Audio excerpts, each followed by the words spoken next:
एक एक चैनल का एक एक आदमी जेल ना जाए तो गारंटी इस बात की ये सब जेल जाएंगे और इनकी जांचें तो हम कराएंगे। आने तो दो सत्ता के अंदर हमें। दूरदर्शन चैनल जो कि सरकारी चैनल है, सरकार का चैनल है, उसके बावजूद भी चला क्या रहा है, वो गोदी मीडिया की तरह चला रहा है। ये बर्दाश्त के बाहर है। और मैं आपको बता दूं आपके चैनल के माध्यम से, इन लोगों को इनके गुनाहों की सजा मिलेगी। पाकिस्तान के इस नापाक देश को नक्शे से ही उनको ख़त्म कर देना चाहिए। ये बदतमीज़ी है। आप मुझे बताइए 1971 के अंदर किसने पाकिस्तान से लड़ाई लड़ी थी? पाकिस्तान के दो टुकड़े किसके समय में हुए थे? हम राजनीति नहीं करना चाहते। ये समझना चाहिए इन लोगों को कि पाकिस्तान से हमेशा लड़ाई कांग्रेस पार्टी देश ने लड़ी है, लेकिन कांग्रेस की सरकार रही है। जय हिंद यात्रा के लिए लोग यहाँ पर पहुँच चुके हैं, सेना के शौर्य को सलाम कर रहे हैं और आज सभी लोग यहाँ पर मौजूद हैं। दल और पार्टियों से ऊपर उठकर अली मेहंदी जी हमारे साथ हैं। कैसा मैसेज आज देने का प्रयास है आज सड़कों पर? देशभक्त हैं और राहुल जी और कांग्रेस पार्टी जी का आह्वान है कि आज हमारे जो वीर सैनिकों ने जिस तरीके से नापाक देश पाकिस्तान के मुंह पे करारा तमाचा मारा है, उनके घर में घुस के मारा है, हमें गर्व है अपनी भारतीय सेना पर, हमें गर्व है वायु सेना पर और थल सेना पर कि उन्होंने करारा तमाचा मारा है और हमारा सीना चौड़ा किया है। बल्कि मैं तो ये कहूँगा कि पाकिस्तान के इस नापाक देश को नक्शे से ही उनको ख़त्म कर देना चाहिए। हम तो इस बात के लिए तो आज राहुल गांधी जी के नेतृत्व में ये कांग्रेस के लोग और यहाँ आम जनमानस भी हैं, हम तिरंगा लेके अपने वीर सैनिकों के सम्मान में कि हमारे वीर सैनिक बॉर्डर पे लड़ रहे हैं और वायु सेना से लड़ रहे हैं, जल सेना से लड़ रहे हैं, उसके लिए हम अपनी सेना के साथ खड़े हैं और तिरंगा झंडा लेके अभी राहुल गांधी जी आएंगे। यहाँ से हम तिरंगा यात्रा निकालेंगे, जय हिंदुस्तान जिंदाबाद के नारे लगाएंगे और हम हो सकता है कि हम वहाँ जाके अपने सैनिकों को प्रोत्साहन नहीं दे सकते, लेकिन ये करके कहीं ना कहीं हमें भी ऐसा लगता है कि हम अपने सैनिकों को प्रोत्साहन दे रहे हैं और जो हमारे सैनिक वहाँ लड़ रहे हैं, जाबाजी के साथ लड़ रहे हैं, उनको ताकत देने के लिए उनके लिए प्रार्थना कर रहे हैं।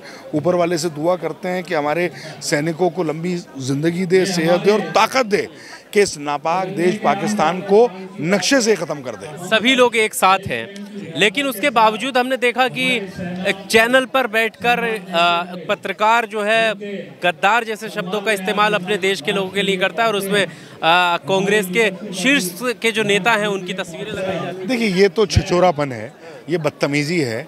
आप मुझे बताइए 1971 के अंदर किसने पाकिस्तान से लड़ाई लड़ी थी? पाकिस्तान के दो टुकड़े किसके समय में हुए थे? हम राजनीति नहीं करना चाहते।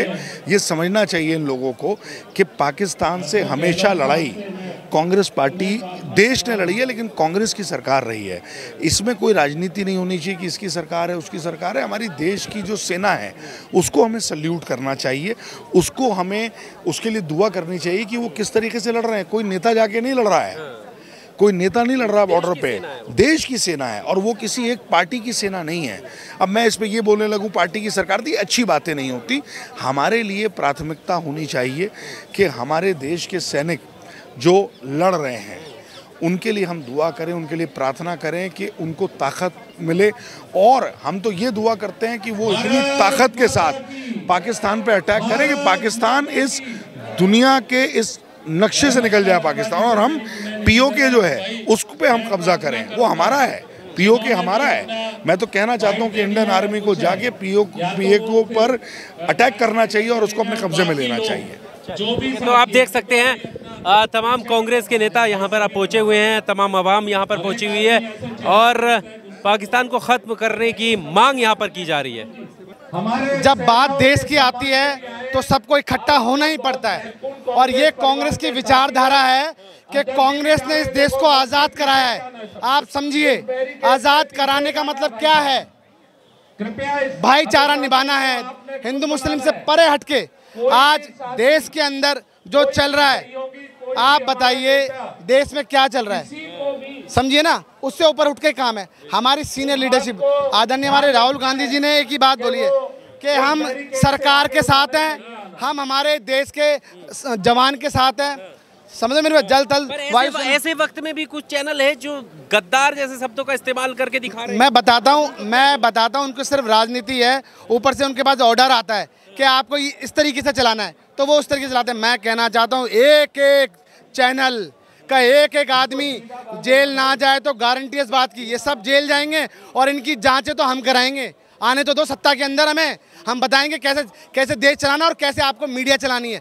आप किस तरीके से दुर्व्यवहार चला रहे हो आप मतलब आप टीवी के अंदर क्या चला रहे हो आप? अगर कोई टीवी में बैठ जाए तो उसको हार्ट अटैक ही आ जाए। क्या ऐसा हो रहा है? मुजाहिदीन हमला, ये हमला, वो हमला, क्या हो रहा है इस देश के अंदर है? चैनल वाला आप बताओ, दूरदर्शन चैनल जो कि सरकारी चैनल है, सरकार का चैनल है, उसके बावजूद भी चला क्या रहा है? वो गोदी मीडिया की तरह चला रहा है। ये बर्दाश्त के बाहर है। और मैं आपको बता दूं आपके चैनल के माध्यम से, इन लोगों को इनके गुनाहों की सजा मिलेगी, मगर जो हमारे शहीद हुए हैं उन लोगों के लिए और देश के जवानों के लिए आज हम यहाँ एकत्रित हुए हैं, तिरंगा यात्रा में शामिल हुए हैं और हमारे सीनियर लीडर आ रहे हैं इस यात्रा को मतलब आगे की रूपरेखा के लिए, कि जिससे हमारा देश साथ में है, उन तक मैसेज जाए कि देखिए देश के जवान तो लड़ ही रहे हैं, साथ में देखिए देश के जो युवा है, बुजुर्ग हैं, महिला, पूरा देश 140 करोड़ की जनता देश के साथ है। इसलिए आज ये इस यात्रा के अंदर आज हम इकट्ठे हुए हैं। और ये नहीं कि दिल्ली, हर राज्य दर राज्य के अंदर ऐसा ही एक तिरंगा यात्रा निकाली जा रही है। हम देश के जवानों के साथ है कि आप पीछे मत हटिए। जब आप देश में रात दिन मेहनत करते हैं, आंखें खुली करके चौकन्ना रहते हैं, तो आज आपकी इस लड़ाई में देश का जो 140 करोड़ जनता है वो आपके साथ है। इसलिए हम तिरंगा यात्रा में आज शामिल हुए हैं हमारे लीडर के सबके।